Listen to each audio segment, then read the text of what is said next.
Најпрво сакам да ви се заблагодарам за вашето присуство. Денес има ви честа и задоволството да бидам дел од една навистина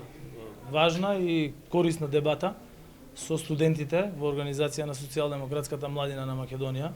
каде што беа присутни студенти од сите градови од државата, дополнително и некои веќе поранешни лидери на дел од студентските движења, на кои што разговаравме за она што е направено во делот на образованието, пред се на студентскиот стандард, во делот на напредувањето на образовната инфраструктура и секако за она што може да го очекуваат студентите од Социјалдемократскиот сојуз на Македонија. Разговаравме и на теми кои што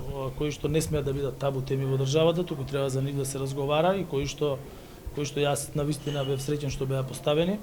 Најпрвен споделивме во однос на мерки кои што не постоеле во минатото, а кои што денес ги имаме во нашиот образовен систем, пред се во делот на стандардот, а тоа е воведувањето на студентскиот оброк за 28.000 студенти, кој што не постоеше во минатото. Од 2020 година студентите добиваат 140 денари месечно или 50 дневно или 50 евра месечно за студентски оброк преку картички преку финансиски картички кои може да ги искористат во објекти угостителски или кои што тргуваат со прехранбени производи токму за таа намена. Потоа за зголемениот износ на стипендии за 80% во делот на додипломските студии, како и за воведување на нови стипендии на додипломски, последипломски и докторски студии, посебно за дефицитарните науки кои што се математика, физика, хемија и во медицинските науки, а од минатата година и во делот на земјоделските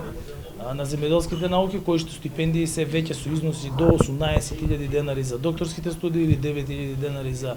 магистарски студии. Потоа беше навистина на обострано задоволство и на студентите и на моје што на крајот на минатата година го потпишавме договорот за комплетна реконструкција на сите 9 студентски домови во државата, не само на оние кои што се наоѓаат во Скопје, туку и во сите градови во државата, проект вреден 25 милиони евра. Им кажав дека проектот можеше да биде реализиран и порано, меѓутоа заради имотно-правните односи со кои што се соочуваат студентските домови, беше потребно време да сите тие бидат отстранети, да студентските домови станат титулари на објектите и да непречено биде потпишан договорот кој што се потпиша и работите ќе се одвиваат со непречен тек, со оглед на тоа дека се работи заедно и со Европската унија и компаниите кои што работат на подготвување на проектната документација се реномирани странски компании. И секако зборувавме за менталното здравје на студентите во време кое што го гледавме низ призма на истражувањата кои што беа направени од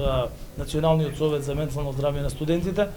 кој што ја со внимание го имам прочитано и кој што ги дава токму резултатите во истражувањето кои што се факт, меѓутоа кои што многу ретко се разговараат,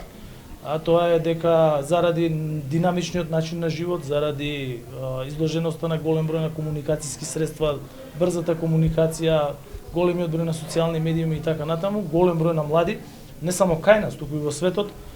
се изложени на повисоки нивоа на стрес, значи над 60% од нив кажуваат дека се на повисок стрес, и други елементи кои што се пропратни во тој дел, значи зголемување на анксиозност и така натаму. Тоа се теми за кои мора да разговараме,